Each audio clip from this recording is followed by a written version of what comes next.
Hey guys, today we're going to be fixing a Bosch washing machine that won't go to the final spin.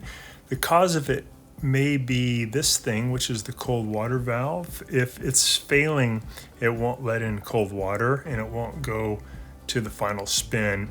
It is also possible it could be these carbon brushes, which are pretty cheap. You can get them at Amazon for only like 10 bucks. And that would also create a situation where it wouldn't agitate and wouldn't spin. But one way you could test if it's a cold water valve is set it for a cold wash and then set it to fill. And you should, if you pull open this little drawer, you should see some cold water zooming in there. But if you don't see any cold water, it could be that your cold water valve needs to be replaced. And this video will show you how to do it really easily. It'll only take you a few minutes. It's pretty cheap. We have a Bosch Access washing machine that won't go to the final spin, and it's due to the cold water valve that brings in the cold water during the final spin is no longer functioning. So we're going to be switching that out. And to do this, pretty easy. We don't even have to really remove the dryer. We can just kind of take the lid off of the washing machine with the dryer on it and move it forward a little bit to give us access, because we need to get in just a few inches near the back. This is what the fill valve looks like. And we're going to move the washer and dryer out of the way and then unplug the power source. Just pulling out this 220 plug. And then we're going to be taking off the cold side. First we'll turn off the water. We'll take off the cold side water line coming in. And this was pretty easy on the Bosch because it has a really wide plastic nut. You can usually just undo that with your hand.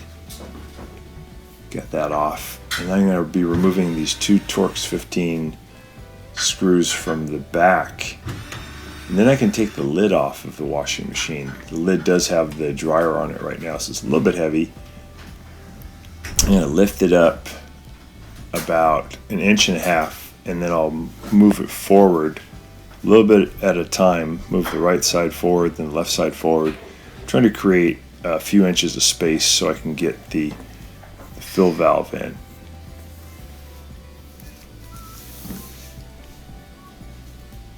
So now we got some room to work, and I just need to take off the little electrical modular connector. So I'm going to push in with my thumb and lift that out of the way. That's what brings power to the cold water valve. That's the one that's on the top. The cold one has actually two solenoids connected to it. I'm going to remove the two rubber lines that are going to the cold water valve, and I'll use my pliers to loosen up the spring clamps. And then once you get the spring clamps off, it still might be hard to get these to move. So sometimes I'll use a standard head screwdriver to just start pushing on the rubber to get it to move out of the way. And then it usually loosens up pretty good. And once we get the two rubber hoses off, then to remove the valve, we just have to pry up a little bit with a standard head screwdriver on the bottom plastic tab. You can see it. It's right here exposed to the front. And once we get that up, we're going to try to push the whole valve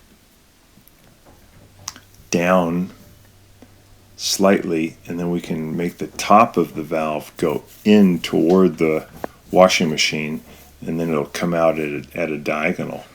So we lift up on that tab, and then we push the whole valve down first, and then we can push the top in toward the machine. I'm going to put it in kind of opposite. So I put it in from the back, going toward me. I'll put in the bottom tab. I'll bring the whole valve in, and then I'll lift it up so it locks into place. Put the little rubber tubes back on, and then I'm going to make sure I get my miniature hose clamps back on the rubber tubes to hold them. And I'll put my little electrical connector back in, just push it in to where it locks. And then it's just a matter of reassembling it. So it's kind of an interesting way to do it, because sometimes it's hard to take these dryers off, and you don't really have to take the dryer off. You can just actually lift the washer's lid out of the way slightly to give you the room to do this. Some procedures you have to take it off because you have to get deeper into the machine. And then once we get that done, we'll go ahead and put the water hose back on. And then it's a matter of getting the washer lid back into place. And to do that, you have to lift up. So it's a little bit heavy. You gotta lift up on the washer lid and the dryer together to get it to lift over the frame. So there's two plastic pieces that have to lift over the frame. You gotta lift by about 1.5 inches. Get it all lined up, and then you can add the 2 screws back in.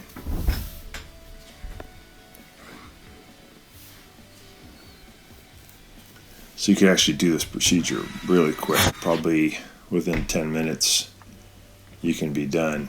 Plug it back in. And then when we tested it, it actually worked great. It did the final spin, and previously it just wasn't doing it because the computer would stop the program because it wasn't getting enough water in the right amount of time. It was just due to that cold water valve wearing out prematurely. The cold water valve will wear out faster than the hot water valve because cold water is used every time the machine does a rinse. Wouldn't be a bad idea to do the cold water valve and the hot water valve at the same time. So you can do a little diagnostics to test this. You press the start button for 3 seconds while you turn this to permanent press cold. Keep holding, and then the lights will start to flash. And then you can test these different water valves. First one, I think you turn the dial to warm, and you press start, and that'll activate that valve.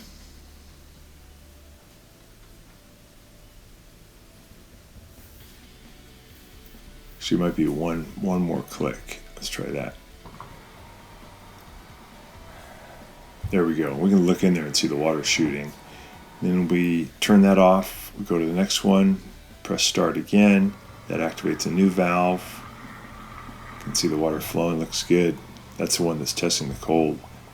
Turn that off, go to the next one.